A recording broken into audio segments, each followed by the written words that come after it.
গাড়ি আসে, তখন একের পর গাড়ি আসতেই থাকে, লোকজন আসতেই থাকে। যারা দিনে কাজ করে তারা রাতে ঘুমানোর জন্য রেডি হয়, আর যারা রাতে ঘুমায়া থাকে তারা আবার দিনে এসে ডিউটি করে। এভাবে নামতেই থাকে একই সাথে, হাতে খাবার নিয়ে, ব্যাগ ট্যাগ নিয়ে, বাসে উঠে 4টার সময় উঠে, 5টার সময় উঠে ডিউটি করে আসা। এরকম জীবনটি হচ্ছে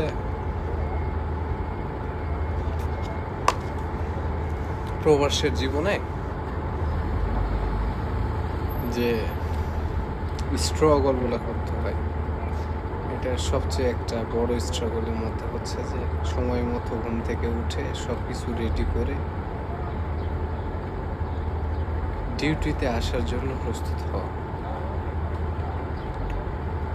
আসলে সবাই আমরা এসব পারি না ওইরকম ভাবে, আর যারা করতে পারে আসলে বিদেশ তো করতে হয়, পারবো না বলে এমন কোনো কিছু আসলে বিদেশে অ্যাবসেন্ট গ্রহণযোগ্য হয় না।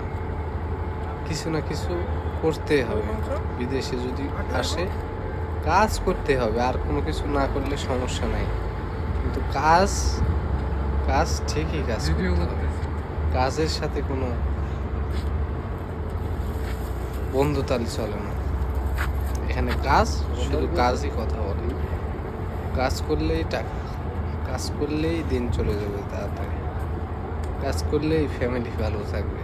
সব কিছু ভাবতে ভাবতে যে কাজ আর কাজই থাকে, জীবনটা খালি কাজের মধ্যেই চলে যায়, আর কিছু থাকে না।